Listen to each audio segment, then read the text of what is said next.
दोस्तों, आज पेश है हाथी का अंडा। ये एक और चित्र है दोस्तों।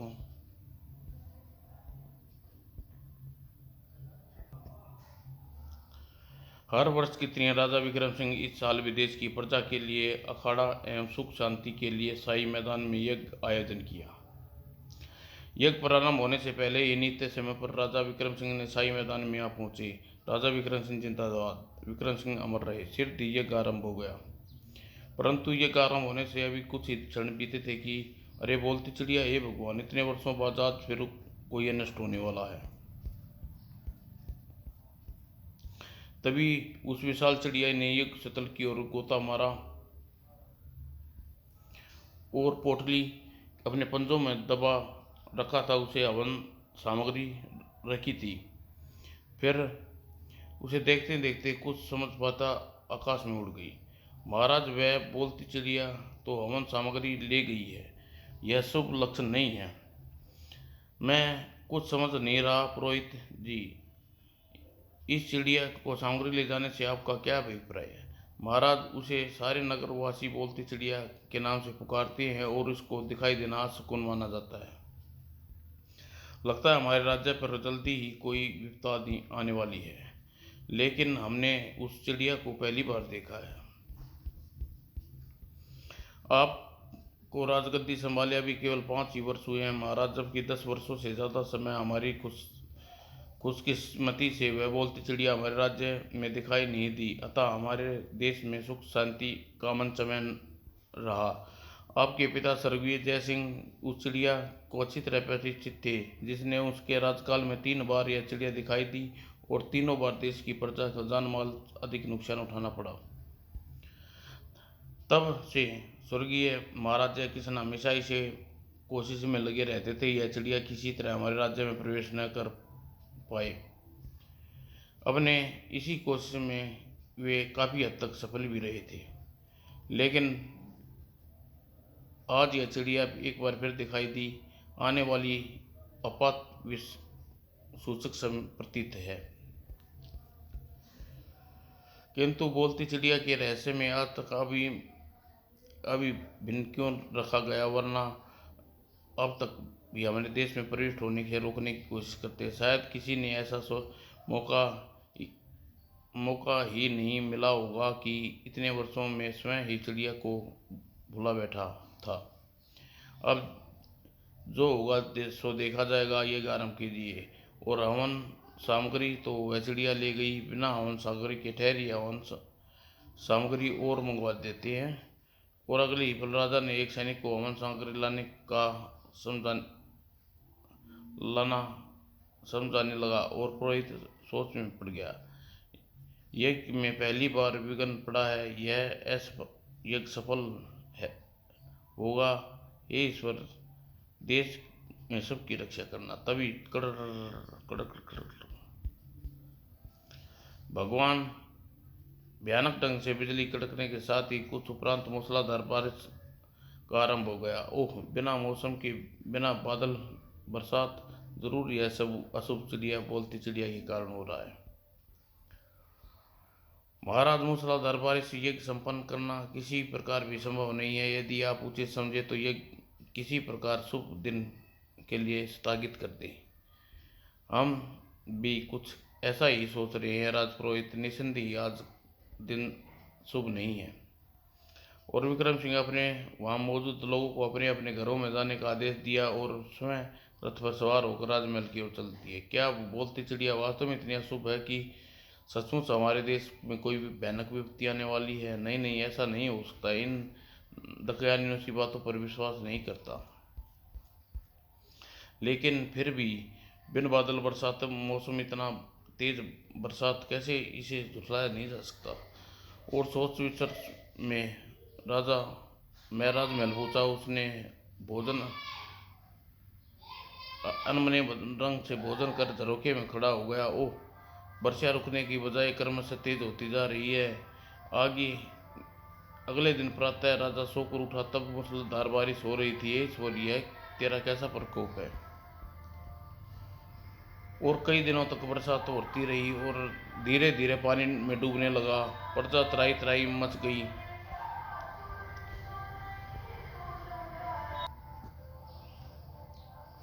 उफ, मैं क्या करूं, कुछ समझ में नहीं आ रहा। क्या हमारा देश तबाह हो जाएगा, हमारी प्रजा अकाल मृत्यु के आगोश में हमेशा के लिए सो जाएगी? ओह हे प्रभु, तू हमें कोई मदद का रास्ता, हमारी मदद कर, वरना हम इस हृदय विराट दृश्य देखने से पहले ही आत्महत्या कर लेंगे। तभी महाराज की जय हो। महाराज, महामंत्री उग्रसेन और श्रीमान सेनापति वीरभद्र एवं राजीय पंडित विद्याधन आपसे मिलना चाहते हैं। ओह, उन्हें ठीक है, भीतर भेजो। द्वा सी आज्ञा महाराज। अच्छा हुआ ये सब आ गए। उन्हें इस घोर विपत्ति से छुटकारा पाने का कोई उपाय पूछूंगा। यदि वे मदद न कर सके तो कम से कम मुझे इस कोई सलाह तो दे सकेंगे। कोई स्वर्गीय पिताजी के समय भी देश की सेवा करते आ रहे हैं। महाराज की जय हो। आइए आइए महानुभाव, पधारिए, हम आपका ही स्वागत करते हैं। महाराज, हम इस घोर विपत्ति से छुटकारा पाने के लिए आपसे विचार विमर्श करने आए हैं। आपने तो हमारे मुंह की बात छीन ली है राज पंडित जी। हमें कुछ समय लोगों के संबंध में सलाह मशवरा करना चाहते हैं।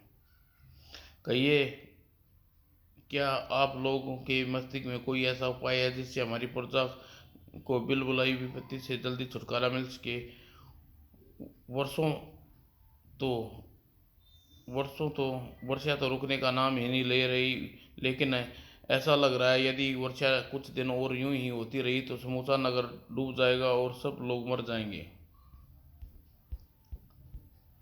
आपका विचार बिल्कुल सही है महाराज। यदि पानी इसी तरह 7 दिन और बहता रहा तो नगर के चारों ओर इंसान, प्राणियों के एवं जीव सतान पर पानी ही पानी दिखाई देगा। इस देश में नामो निशान तक दिखाई नहीं देगा। इसलिए हम चाहते हैं कि आप लोग कोई सुझाव दें। यदि यदि यकीन मानिए, प्रजा के जीवन बचाने के लिए हम अपने प्राणों को देने के लिए भी कदापि पीछे नहीं हटेंगे। महाराज, नगर की प्रजा को बचाने का एक ही उपाय है। वह यह किसी तरह बोलती चिड़िया को पकड़कर राजकुल के मंदिर में माता भैरवी के सामने बलि चढ़ा दी जाए। क्या वह तो ठीक है पंडित जी, लेकिन बोलती चिड़िया का ढूंढेंगे कहाँ? क्या उसका पता ठिकाना आप लोगों में किसी को मालूम है? उसे पते ठिकाने के बारे में सिर्फ इतना मालूम है कि महाराज वह दक्षिण दिशा से आती है और दक्षिणा लोप हो जाती है। ओह, तो फिर उसे पकड़ना काफ़ी मुश्किल काम है। दक्षिण दिशा में आखिर कोई छोटा मोटा स्थान नहीं है। फिर 7 दिन के भीतर यह कार्य करना है, कोई असंभव नहीं है तो संभव भी नहीं है। महाराज, यदि कोई आज्ञा दे तो चिड़िया को पकड़ने की कोशिश करके देखूं। मेरी ओर से आपको पूरी आज्ञा है सेनापति जी, लेकिन उस पकड़ने का काम आप अकेले नहीं करेंगे, मैं भी करूंगा। आप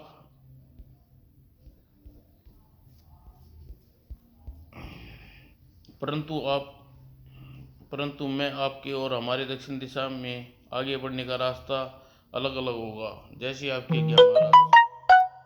महामंत्री जी, आप समय हमारे सफ़र की तैयारी कीजिए और हम बिना समय गवाए ही तुरंत ही अपना मुकाम पर रवाना हो जाना चाहिए। जो आज्ञा महाराज। इसी प्रकार वर्षा समाप्त होने के तीनों राज्य समाप्त हो गया और तीनों राजा के विशेष कक्ष से बाहर निकल गए। और यदि तीसरे पहर राजा विक्रम सिंह घोड़े पर सवार होकर दक्षिण दिशा की ओर अपने घोड़े पर रवाना हो गए। सेनापति कुछ बहादुर सैनिकों के साथ दूसरे मार्ग पर दक्षिण दिशा की ओर रवाना हुआ। संध्या होने के बाद विक्रम सिंह एक नदी के किनारे पहुंचा। पहले नदी से प्यास बुझाई जाए, फिर नदी के पार करने का कोई उपाय करूंगा। ठहरो युवक, पानी पीने से पहले तुमने मेरे प्रश्न का उत्तर देना होगा। यदि तुम्हें मेरे प्रश्न का उत्तर दिए बिना पानी पिया तो मृत्यु को प्राप्त हो जाओगे।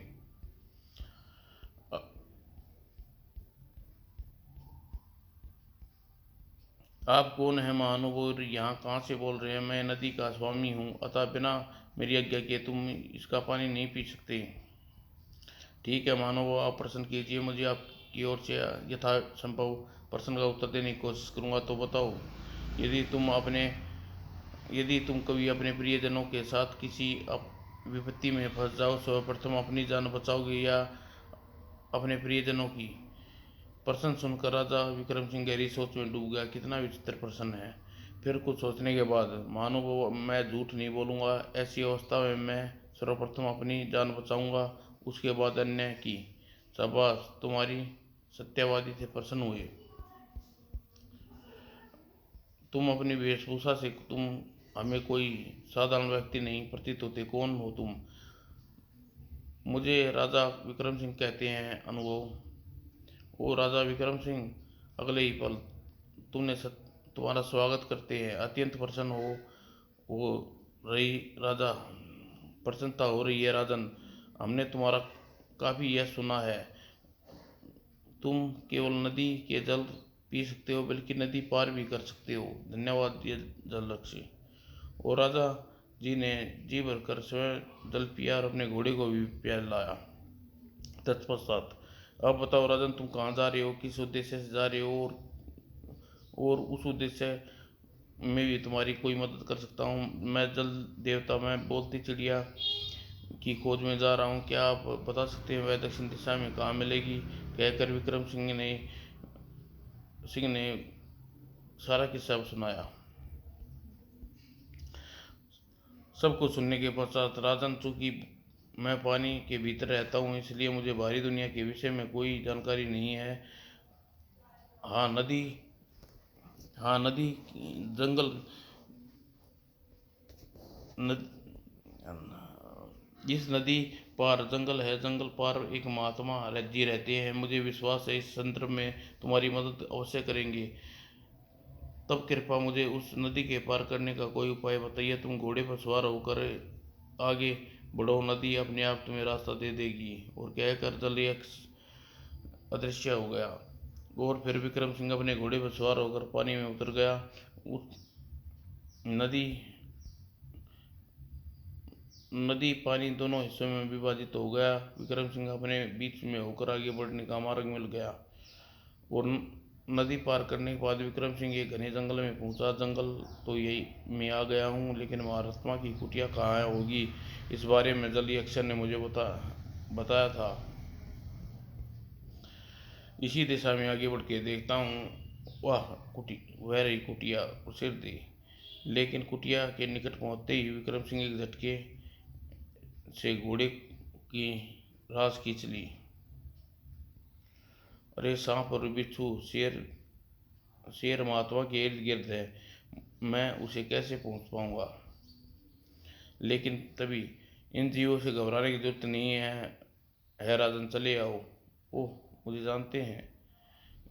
विक्रम सिंह घोड़े से उतर कर जैसे ही आगे बढ़ा, मार्ग से चलते सांप और बिच्छू शेर उनके रास्ता छोड़ दिया। निसंदेह ही कोई पहुंचे हुए महात्मा है। प्रणाम मुनिवर, आयुष्मान भव। शायद तुम्हें हमारे पास बोलती चिड़िया के बारे में जानने आए हो। राजन विक्रम सिंह, हाँ महाराज, लेकिन आपको इस विषय में कैसे जानते हैं? हम सब कुछ जान हमसे कुछ नहीं छिपा राजन। जब तब तो आप मेरी मदद अवश्य करेंगे मुनिवर, क्योंकि आप बोलती चिड़िया तक पहुंचने का मार्ग बताएंगे अवश्य। लेकिन बोलती चिड़िया को पहुंचना और उसे पकड़ना पाना इतना आसान काम नहीं है। इसलिए मैं स्वयं तुम्हारी मदद करने और तुम्हें मार्गदर्शन करने के लिए अपना एक सेवक दूंगा। आपका सेवक अत्यंत आभारी हूँ। और साधु ने बिना कुछ कहे मिट्टी और घास फूस को लेकर एक पुतला बनाने में जुट गया। वह पुतला तैयार हो गया और साधु ने कोई मंत्र पढ़कर उस पर जल छिड़का और पुतला तुरंत ही जीवित हो गया। आज्ञा कीजिए स्वामी, सेवक हाजिर है। आश्चर्यजनक। सुनो लपते, तुम्हें राजा विक्रम सिंह यानी इसी वक्त जरूरत न पड़ने पर केवल मदद करनी है जरूरत पड़ने पर केवल मदद करनी है, बल्कि बोलती चिड़िया तक भी पहुंचाने के लिए इनका मार्गदर्शन भी करना है। जो आज्ञा स्वामी। जाओ राजन, अब तुम आगे का सफर इनके साथ तय करो। निश्चित रहना मेरा यह सेवक जीते जी तुम्हारा बाल विवाह का नहीं होने देगा, मुझे विश्वास है मुनिवर। और लेकिन यहाँ से जाने से पहले मैं बोलती चिड़िया का रहस्य जानना चाहता हूँ।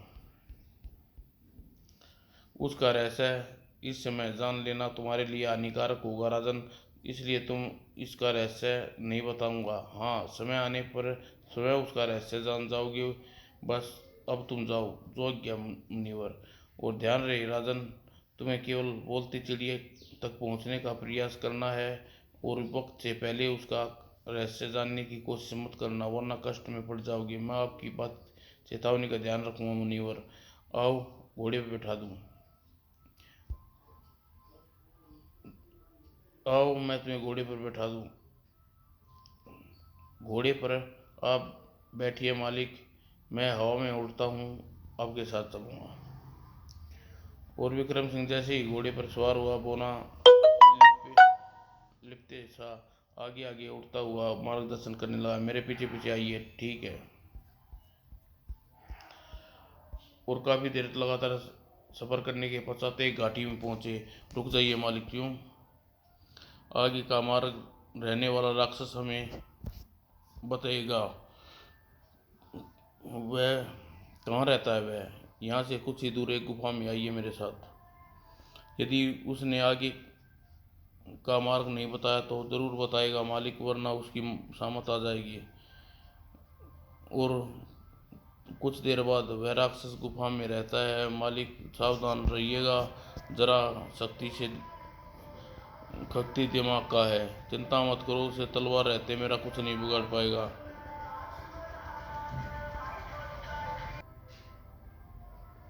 ही तब आइए।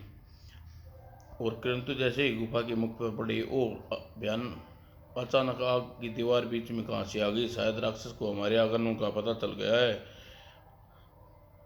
अब हम गुफा तक कैसे पहुंचेंगे? चिंता मत करिए मालिक, मेरे हाथ में थाम लीजिए, गुफा के भीतर पहुंच जाएंगे।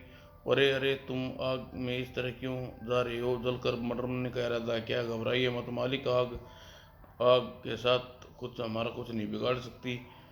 और अजीब बात है, आग तो जरा भी गरमाइश नहीं थी, लगता है जैसे ठंडी थी, भीतर से गुजर रही हूँ। उस मायावी राक्षस की मायावी आग की दीवार मालिक, यानी दिखावटी आग, सिर्फ हमें भयभीत करने के लिए। और आग की यह दीवार को पार करते ही गुफा के मुख्य द्वार पर खड़े थे। पहले भीतर प्रवेश होता हूँ मालिक, आप मेरे पीछे पीछे आइए, लेकिन संभल कर। दोनों आगे गुफा में प्रविष्ट हुए। हा हा हा, भोजन आ गया, मेरा बनने, भोजन बनने। मालिक सावधान रहिए, मायावी राक्षस है। हाँ हाँ, अच्छा बताओ कि तुमने से दोनों में से पहले किसका आहार करूं, छोटे का या बड़े का? ही अबे कनक कौवे, हमारा आहार बाद में करना, पहले सामने तो आ। हा हा, पिद्दी के शोरबे, तेरा तो बाद में आहार करूंगा, पहले तेरे बड़े साथी का कर लूं। और इससे पहले एक विशाल हाथ विक्रम सिंह को दबोच लिया। ए, छोड़ मेरे मालिक को।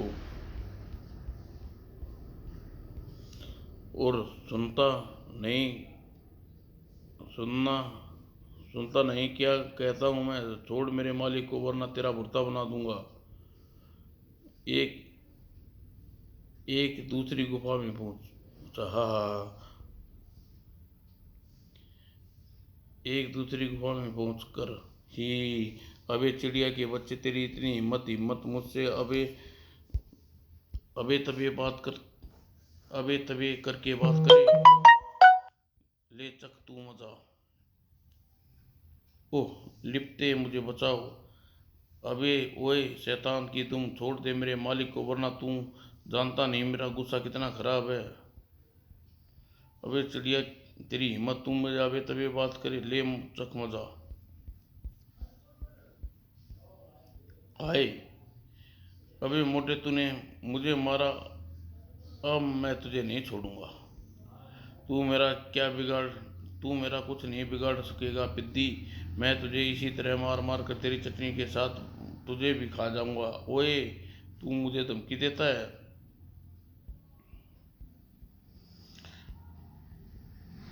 देख बे मोटे, तेरी भलाई इसी में है। तू मेरे मालिक को छोड़ दे, वरना मैं तेरी तोंद पे चढ़ा कर तेरी खाना खराब कर दूंगा। ओए चुप कर चूहे के बच्चे।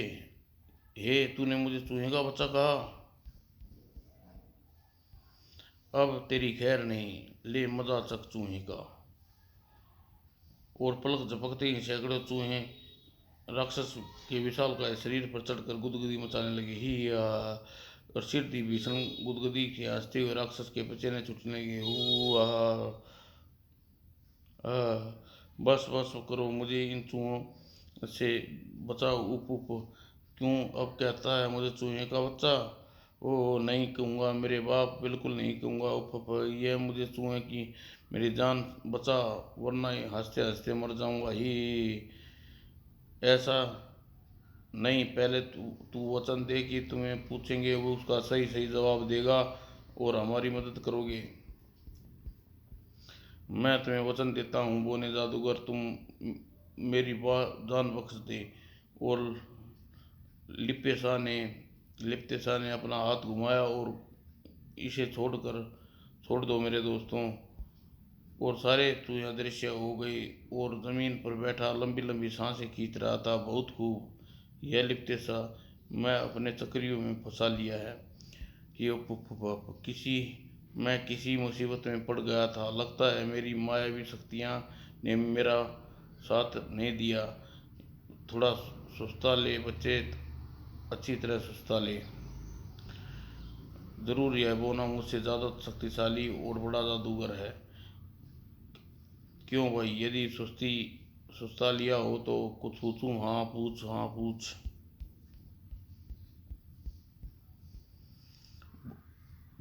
तो बता, बोलती चिड़िया कहाँ मिलेगी, कैसे पकड़ेगी? बोलती चिड़िया, बाप रे, नहीं नहीं, मैं उसके बारे में तुम्हें कुछ नहीं बता सकता।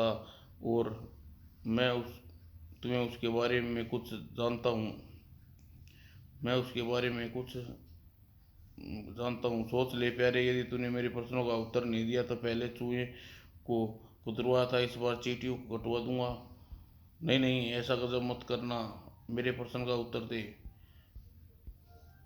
हाय हाय, अब मैं क्या करूं? यदि जवाब न दूं तो तड़प तड़प कर मर जाऊंगा।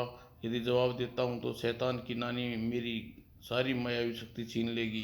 क्या सोचने लगे शैतान, जल्दी जवाब दे, वरना। राक्षस घबरा गया। बाढ़ में जाए शैतान की नानी की शक्ति, जान है तो जान है। ठहरो ठहरो, मैं तुम्हें प्रश्नों का उत्तर देता हूँ। शैतान, तो बताओ, मैं मैं यह तो नहीं जानता बोलती चिड़िया तुम्हें कहाँ मिलेगी, पर उसे कैसे पकड़ा जा सकता है?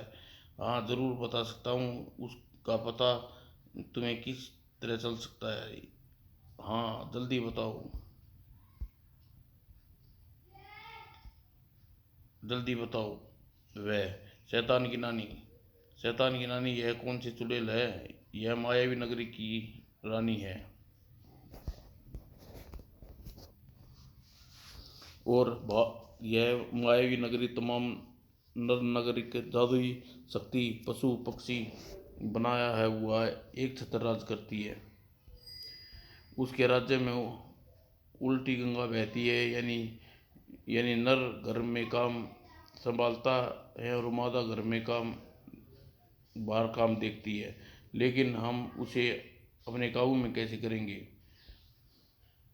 उस मायावी नगरी में एक हाथी रहता है और उसके अंडे की रक्षा करता है।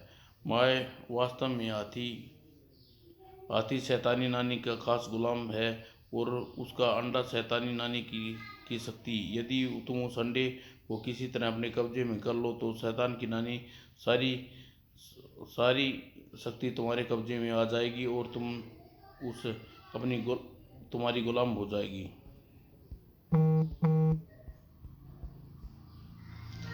तब तुम उससे बोलती चिड़िया के बारे में विस्तार पूर्वक सब कुछ जान सकते हो। ओह, वह मायावी नगरी कहाँ है? पाताल लोक का रास्ता यहाँ से कुछ दूर उत्तरी पहाड़ी की कंदरा में है। कहीं तुम हमसे झूठ तो कहानी नहीं गढ़ रहे, किसी खतरे में तो नहीं फंसाने जा रहे?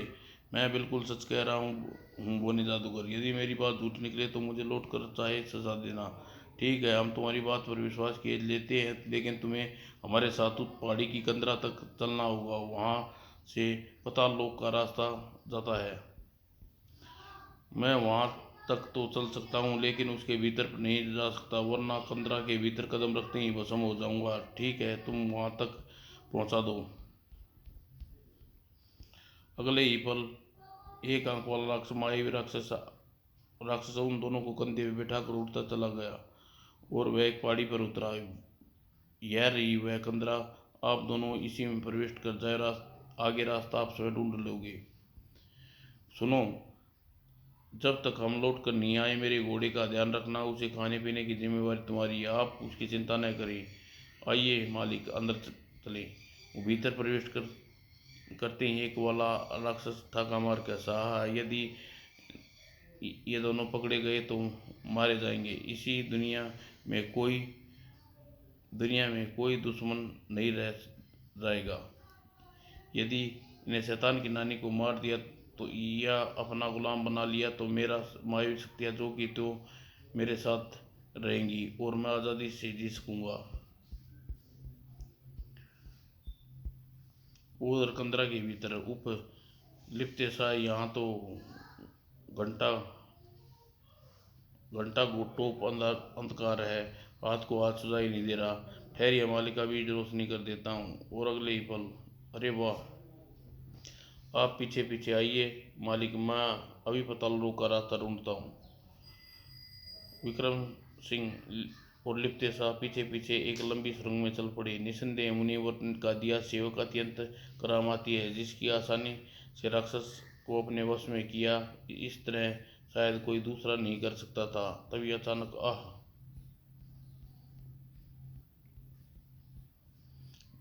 ओह, जमीन जमीन गिरता तेजी से एक तरफ लुढ़का। समझिए मालिक, उस तरफ शायद कोई खड्डा हो। ओह मालिक, अपने आप को संभाल नहीं पा रहे, मुझे कुछ करना होगा। और अगले ही पल, बस मालिक, बहुत कलाबाजी खाली, अब समझ जाइए। और दिलेसा लिप्तेसा ने राजा विक्रम सिंह को बीच किसी गहरे संकट से फंसने से तो बचा लिया, लेकिन ओह अरे मालिक, बेहोश हो गए। इन्हें मुझे उठा कर ले चलना होगा।